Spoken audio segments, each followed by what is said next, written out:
After a video by right-wing content creator Nick Shirley erupted on social media earlier this week, childcare providers in Minneapolis are on edge.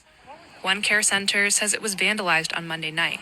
A wall was broken in, and enrollment papers are missing, as well as employee information and checks from their checkbook. Y'all better leave America, because the government's coming after you. A leader with the Minnesota Child Care Association says some care providers are getting harassing phone calls, and many are worried about unannounced visitors trying to videotape children.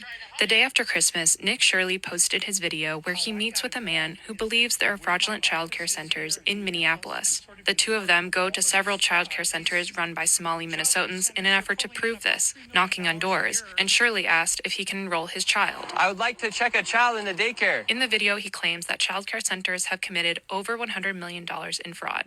The centers featured in the video have been part of a state-administered child care program using federal money. Although some recently had operations or payments suspended, none have been accused of fraud by federal prosecutors. The video has ignited a massive response on social media. FBI Director Kash Patel has said he's aware of the video and the FBI is investigating. After the video was released, the Trump administration announced that it is pausing payments for child care assistance grants to Minnesota and that it is demanding an audit of child care centers in the video. The pause is in effect until receipts or photographic evidence are received, and it's reported that the pause will impact 30,000 children. The video paints fraud as an uninvestigated problem across Minnesota, but the conversation around fraud is not new. The state and federal government have been investigating fraud in the state for years. So why now? And how did Shirley get tipped off to come here?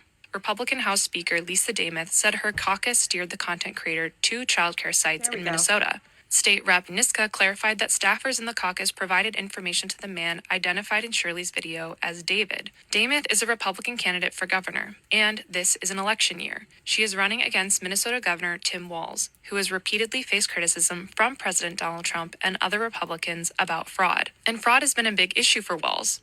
Over the past 5 years, prosecutors and auditors have detected hundreds of millions of dollars in fraudulent payments to healthcare and nutrition programs that didn't result in services actually being delivered. These include the Feeding Our Future nonprofit, as well as fraud in Medicaid and a program related to autism services. While the government has been aware and has been investigating fraud in Minnesota for years, this amount of social media attention is fairly new, and we expect it to continue. As I said in the beginning of this video, we have to look at what the motivation is for them pushing this story and all of its fabrications right now. Oh, a Republican candidate for governor running against Tim Walz was willing to sacrifice the child care and well-being of 30,000 children in Minnesota for political hit points. I hope Minnesotans understand that's what she did.